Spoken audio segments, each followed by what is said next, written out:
Good afternoon, ladies and gentlemen, my students, and welcome to the presentation of the subject TMB22. My name is Mr. Thaddeus Shikupuma, and I will be with you in the next 45 to an hour time. First of all, I would like to bring forth the most important aspects, and that is the verbs or the action verbs. The action verbs that I'm going to bring to your attention are not new, but they are to be found in your study guide. At the very beginning of your study guide, there are these verbs. These verbs are used. The reason why I'm bringing them before you is because they are used in order to form a question in an examination or maybe in an assignment. So therefore it's very, very important for us to look at the verbs. The reason why we are looking at this, the second reason why we are looking at these verbs is just for you to have a picture and understanding of the meanings of these verbs. If you understand and know the meaning of these words, then of course it's going to be easier for you to answer the questions because you know the meaning and you know what is that expected from you and what do you really have to write about. Ladies and gentlemen, let's look at the verbs now one by one. Analyze. If the question asks you to analyze, then what is expected from you is to examine information in detail. The information that is presented before you have to give it in detail. Calculate is one of the verbs also that might not also be applicable in our instance, in our case here, for the reason that the subject that we are doing has nothing to do with calculations, teaching assessment and mentoring, or teaching mentoring and assessment. Calculate here means a numerical answer from given figures, numerical source. In our case, you might not have it, but yes, you should understand what does it mean to calculate in this instance. And then we have the verb, the action verb, comment. Comment simply means to discuss briefly by giving positive and negative points. Giving positive and negative points, that's what it means to comment. Discuss briefly. Not really much. You don't have to write a lot, but you have to do it briefly. But you have to remember, you need to give positive as well as negative, because you are giving your comments, you are giving your inputs, your point of view. Okay, compare. When the question asked you to compare, so you are going to draw a conclusion. You present a conclusion about the differences and similarities. You are trying to give in a layman's language, you are trying to give the similarities and the differences. Similarities and the difference. Let's say you are given a certain phenomenon, and then you are asked in most cases two, then you're asked to compare. If you are comparing between Namibia and Botswana, so you're trying to find out what are the similarities and what are the differences between the two countries. So that's what it means, compare. Contrast. In terms of this, in terms of contrast, this verb means you should only look for similarities. You should not talk about other stuff, but you are only looking at similarities. Okay? Let's say it's between Namibia and Botswana. Instead of the difference and the similarities, your focus is only on the similarities between the two countries. Okay? Then the verb criticize. Criticize here means you give reasonable, underline the word reasonable judgment. After you look at the facts and you weigh the facts and see, okay, yeah, this should be my judgment because you have looked at both sides. Deduce is one of the verbs. Use the information provided in order for you to conclude. The information is already there. Then you just have to utilize that information and then you come to the conclusion. And then we have the word define. Define the verb. This verb is very important because in any examination or question paper or in an assignment, they It should always be the words that would need you to define them. So therefore, take note of this verb. You give the precise, brief meaning and features. Precise, brief, short meaning and features. Demonstrate. What does it mean to demonstrate?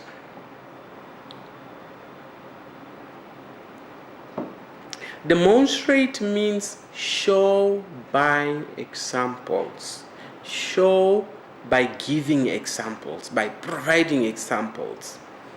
Okay, and then we have the verb describe. Describe is also one of the very, very popular word or popular action word that is used to construct the quotations. So therefore you should know what does that mean. How do you go about if the question comes that way? It means to provide detailed features for and against. Detailed features for and against. You look at that too. And then the other verb is determine. Determine means use provided information in order to work out the answer. Use provided information for you to work out the answer, for you to get the answer, for you to get to that conclusion. And then we have the verb distinguish. What does that mean? Distinguish, there are two phenomena that you need to describe. And these two phenomena, you have to make sure that you give the difference between the two, which is, it must come out quite clear, because that's where the focus is. Distinguish. And then we have the verb estimate. You should give the impact of something. If the question requires you or asks you to estimate, you give the impact of something. And then we have the verb evaluate. What are you doing when you're evaluating? You determine the value of something as per set criteria. You look at the criteria that are set, and now you have to determine the value of that particular thing. And then we also have the word or the verb explain. Very popular as well. Explain, you should describe by indicating relationships between things. Relationships between things. And then the other verb is it's find. Find. Simple as that. Find. Then you need to give, if you are finding, it's calculate, measure, and determine. The other verb is identify. Identify can also be one of the popular verb, but as you know, this is more on specific, because you are simply you recognize and name. Simple as that. And then you have the verb illustrate. This one is to describe with examples. You describe by providing examples. Okay, then we have interpret. Describe something, explain the meaning of graphical information. Describe something, explain the meaning of graphical information. We continue with the action verbs, and then we have the verb examine. You should identify detailed features of something. So the features, detail, but it must be detailed features of something. And then the other verb, list. What are you doing? Present a list of facts, names, objects. Just doing the presentation. Just give as simple as that. And then the other verb that's also popular these days is outline. You give an overview and indicate the main features. Overview, but you still have to indicate the main features. So these verbs are quite vital, because you cannot describe if the question is asked you to define. So you must know the distinction. You must know the difference between different types of action verbs. Summarize. Summarizing, you focus on main ideas without examples. So you don't have to bring in examples. You go straight, one-way traffic. Okay, ladies and gentlemen, now we are moving to what we call the content now. the content here, I'm not copying and pasting the whole content from the study guides. But what I'm giving you the tips. And you should follow these tips in order to expand more. So I might not explain everything from A to Z, but what I'm trying to do, giving you tips just to open your eyes, and then we'll be able to expand. You should unpack. You go back now to your study guide, and then you unpack what I presented to you in more details with your own understanding. As a teacher, as an individual, you demonstrate your own understanding. But I would like to inform you that you should not confine yourself only on what is presented to you or on the study guide that's provided to you. But there are references, there are prescribed books that you can read, prescribed by the institution, by IOL.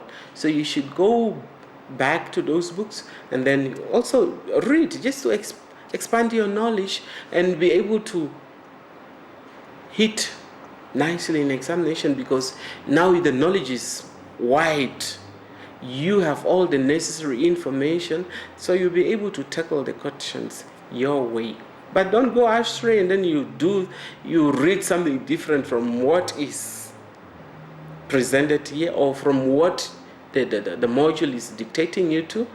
But explore, read from the internet, visit the library, get the necessary books, talk to me, call me, and then I can guide you where you are stuck. But not these simple things, but it should be something that is a little bit complicated and you really don't understand and you need guidance. Then I would definitely help you in that instance. Okay, let's look at the content now. Components of a school culture. If you look in your study guides, you'll be able to detect these components. What are those components that characterize a school culture? You must be able to find these components and present them. Barriers for creating a coaching culture in a school. You know, schools are trying to go extra miles in order to make sure that they find ways of coaching the teachers. Be it new teachers or old teachers, they need to be coached. But there are always barriers. Maybe some barriers are you as a teacher, as a new teacher, as an old teacher, you are a barrier and you are preventing this from being utilized or employed in the school. So what are the barriers for creating a coaching culture in a school? Because there are people that are always negative. Something is being introduced, you think it's not necessary, and you are being, a barrier yourself. What are these barriers? But you should not be a barrier, and I know you are not a barrier. Types of intrinsic rewards, because we talk about rewards. There are rewards that are being given at schools. So we have different types of these rewards. Okay, you read about them. Ways of obtaining information from learners. How do we obtain information from the learners? There are different ways. One maybe is questioning, interviewing the learners. Maybe sometimes it's letting them to write. Maybe sometimes it's email, because today we are talking about emails and we are moving with technology. So there are a lot of ways. You should know about these ways, and you must be able to understand what we are talking about. If you say emails, how? If you say interview, how? Okay. Factors of good teaching. We all want to be taught well. Even when I'm presenting now, you want you want the presenter to present quite well. But as a teacher also, do you teach well? Good teaching. We are talking about factors of good teaching. What are we looking at for for us to categorize that the teaching that's taking place now, it's a good one. There must be factors. What are those factors? They are right in front of you. Okay, then we move on with the importance of managing performance. If you are a school principal or you are head of department, you want your teachers, your subordinates to perform. Why is it very important for them to perform? No one wants to teach at a school where the school is labeled as a non-performing school, the last school in the region, or the last region in the country in terms of performance, grade 10 and grade 12. So this has to be managed now. So that's why we have importance of managing performance. Why should performance be managed? There must be reasons for doing that. So please revise about it, because I know you have read about it already. Phases of performance management. There are phases that have to be followed. There are phases that have to be followed when it comes to performance management. Reasons of teachers' resistance to performance management. That's what I have just alluded to earlier. That resistance, something introduced, people are going to resist. There are reasons why people or teachers do resist. Fear of change, for example. They are too comfortable. They are in the comfort zone. You are in the comfort zone, and anything that's being proposed, which is enhancing performance at school, you are resisting it. Remedial teaching, you are resisting it. There comes maybe extra study hours, you are resisting it. And the reason why these things are introduced is to enhance performance at school. Principals and teachers and head of department, the parents, they want to be associated with a school that is performing. Either ways, in management styles, learners' results, or just the general conduct, the behavior, etc. Okay. Characteristics of effective feedback. How do we say the feedback is effective? There must be characteristics. And these are the characteristics that you should know and utilize them. Because as I always say, do not study for the purpose of graduating, full stop. But you are in a class. You should demonstrate that I was a student, teacher, that was learning or that was studying the subject called teaching and mentoring assessment. Teaching and mentoring assessment. I was a teacher.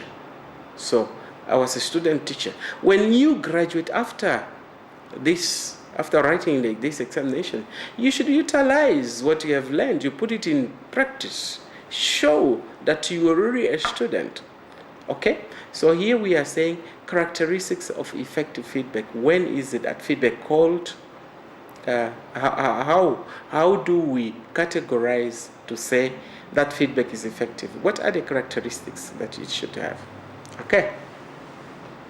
Teachers' self-assessment. This is something most of the teachers do not do, because as an individual, sometimes you don't want to be at fault. You don't see anything wrong with yourself. You won't see it because you don't do self-assessment. You should assess yourself and see, where do I stand? Even after teaching, now you review, you go back and say, oh, okay, I was teaching this subject. Have I delivered? Have my learners achieved the basic competencies or the aims and objectives of this particular lesson? You do that self-assessment. Have I been fair? Was there consistency in my teaching? Self-assessment is very, very important. Because if you find faults, then we'll be able to say, okay, next time when I'm going to plan my lessons, I have to make sure that I have enough teaching aids that are supporting, that are helping me, that are helping me to enhance the knowledge of the learners. Not doing the same way, year in, year out, you are doing the same thing, and you can see there's no improvement, and you don't do self-assessment to see, this is where I'm getting it wrong, or this is where I'm getting it right. So teacher's self-assessment is quite vital. And then we move on, relationship between mentorship and performance management. How do we link the two? Mentorship, performance management. Are we saying, for example, if we have done mentoring, does it have an effect on the performance? So you need to know the two and understand that. You can only do it if you are reading your study guide. You are also adding knowledge of what you have learned in the study guide from other sources of information, like the internet, like other books that are prescribed or that are not prescribed but are related to that. Creating a coaching mentoring culture in a school. Very important. How do we go about it? It's as currently you are studying, perhaps you are not a teacher yet, and then you will be employed to become a teacher.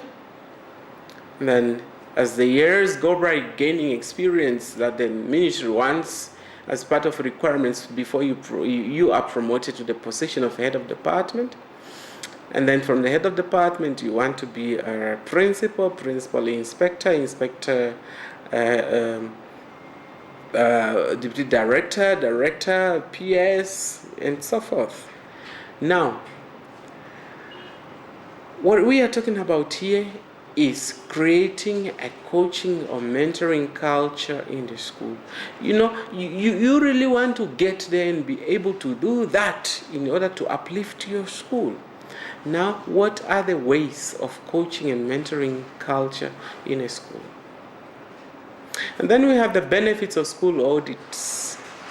Why should we do auditing at school? What are we benefiting at the end of the day? Because auditing should not only talk about money. Of course, money is involved. Auditing, how should the school benefit? I mean, what are the benefits if the audits are being carried out at a school? And what are the key areas of auditing? What are we looking at? What are the main important aspects of auditing? So that's also quite important. You need to revise about that. Features of a school culture. What are the features of a school culture? What is that being portrayed as part of school culture? Okay, then we move on to the functions of principal in creating a coaching or mentoring culture in school. The functions. What is the principal? What should the principal do? What is expected from the principal to carry out in order to create a coaching or mentoring culture in school? Because, as I said at the very beginning, I said culture plays a major role. If the school has its own way of doing things, that's the school's culture. And now, what are the functions now of the principal in making sure that coaching and mentoring culture is inculcated in the school? Importance of school's vision and vision statement. Wherever you go, all the schools, they have on their wall, in their entrance, you'll be able to see the display of the vision statement. Why is it really important? Because you have a vision that we want to get ourselves here. This is what we want to achieve as an organization, as a school. Okay, so you should perhaps go back to your vision statement and read it. What does it say? If you don't have one at your school, then it's high time you create one. But you can also go to the neighboring school and see what is their vision? Are they living according to the vision that they have established before themselves? Is there really meaning? Does it really mean anything? Does it match with the activities that they are currently carrying out at your school? That should be your responsibility to check that the vision is like this, but maybe we are going the other direction, or the other way around, or we are really focusing on the vision that we have established for ourselves. Extrinsic or subcategories of rewards. We have spoken about rewards. What are we referring to? What are those categories of rewards? Learner feedback system. Which one are you using? And what does it say in the study guide? Impact of performance management. What impact does performance management has? And the purpose of inducting new teachers.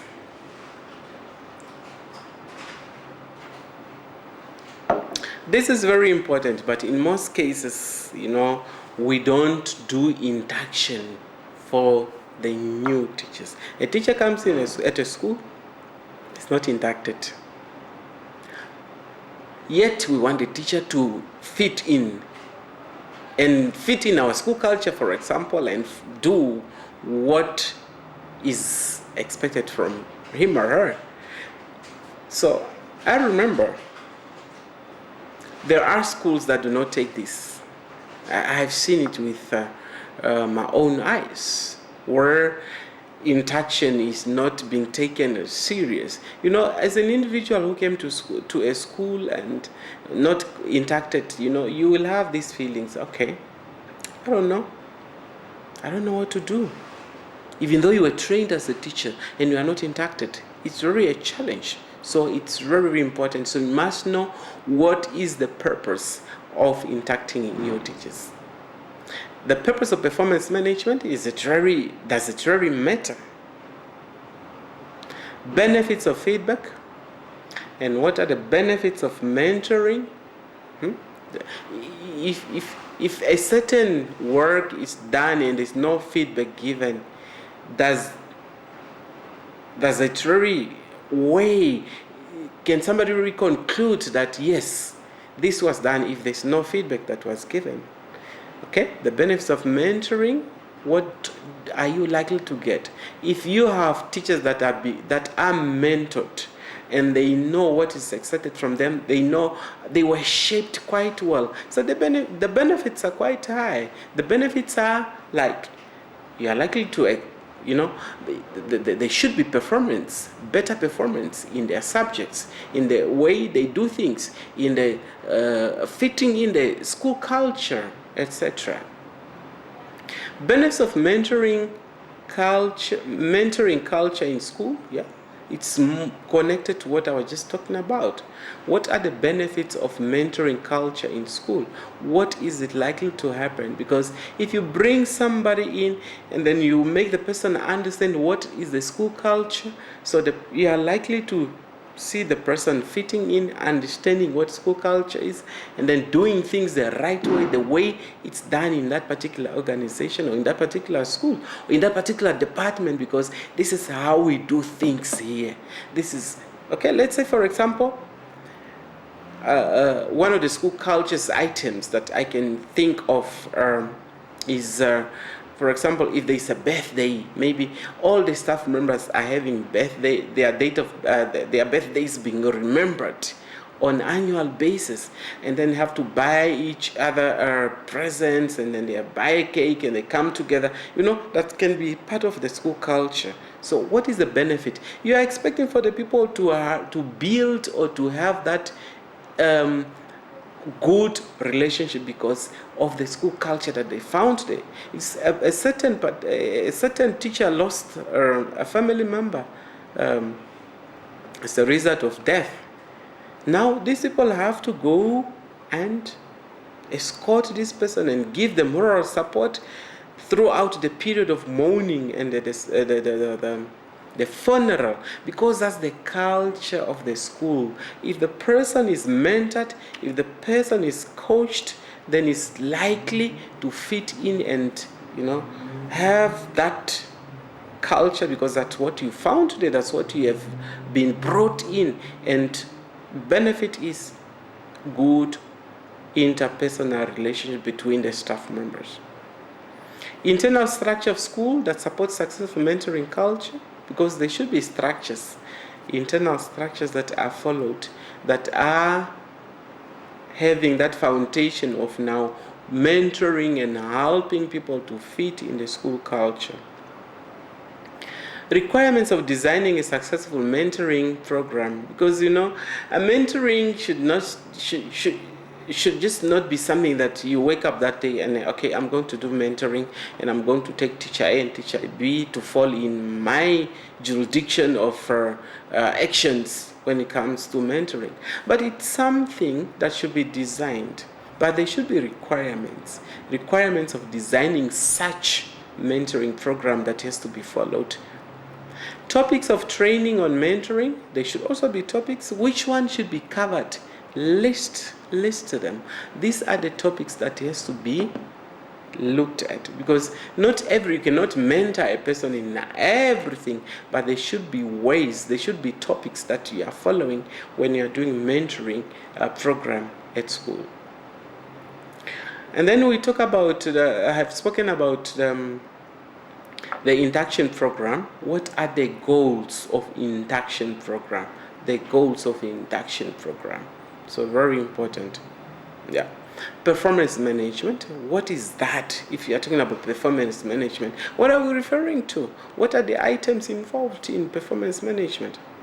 Ways to reduce resistance to performance management. Because if we are talking about resistance, we cannot just live there. If people are resisting, we cannot fold our arms and say, okay, they don't want. But there must be ways. If those ways are introduced, then they will make sure that they clean the way and make sure that the resistance to performance management is reduced. Talk about those ways. Self-assessment. What are the ways and aims of self-assessment? We have spoken about it already. What is self-assessment? Which is lacking. Teachers' self-assessment, principals of self-assessment, head of department self-assessment. What are the ways and what are the aims of this terminology, self-assessment? And then we talk about organizational dimensions of peer learning. What are these dimensions of peer learning? Peer learning. We talk about peer learning in a certain organization. Peer learning. Let's say you are English teachers. You should be able to learn from one another. Let's say you have meetings, you talk about ways how to approach a certain topic, maybe how to teach either writing or grammar or perhaps such things, or maybe debating and so forth. So what are these dimensions that we are referring to? Benefits of parent mentoring.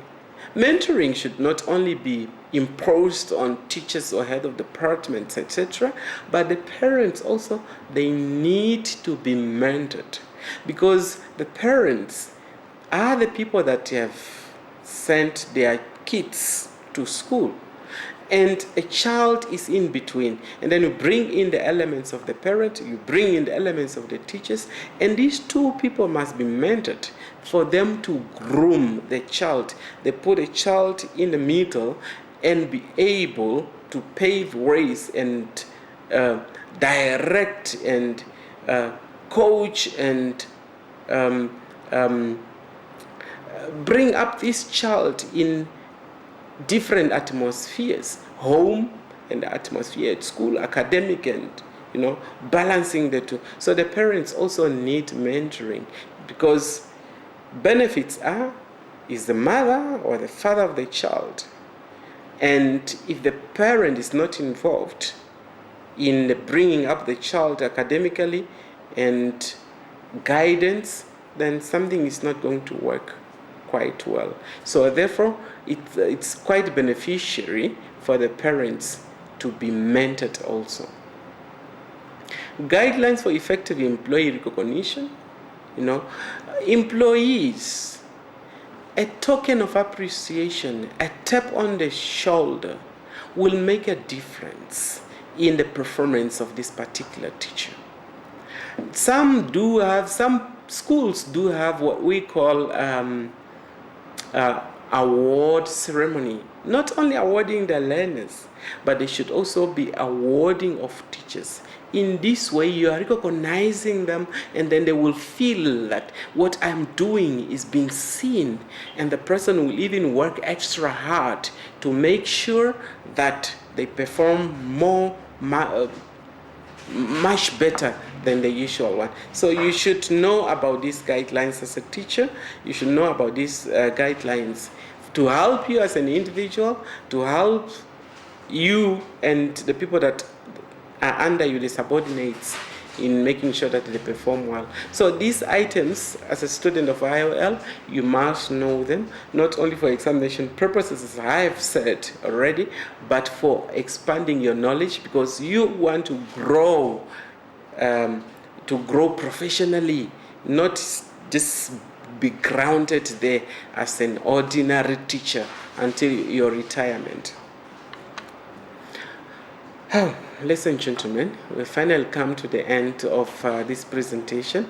What I would like to urge you to do is to prepare thoroughly for examination purposes, revise all the units, and once more, go back to the verbs. Those verbs are quite crucial, because these are the verbs that are used to construct the questions. And once we have a clear and a better understanding of the meanings of all these verbs that are utilized to construct a question, you are no way, under no circumstances, you are going to struggle to answer the question, because you know the difference between explain, define, describe, illustrate, propose, analyze, determine, etc. And you will be able to answer what is asked because you understand the verbs.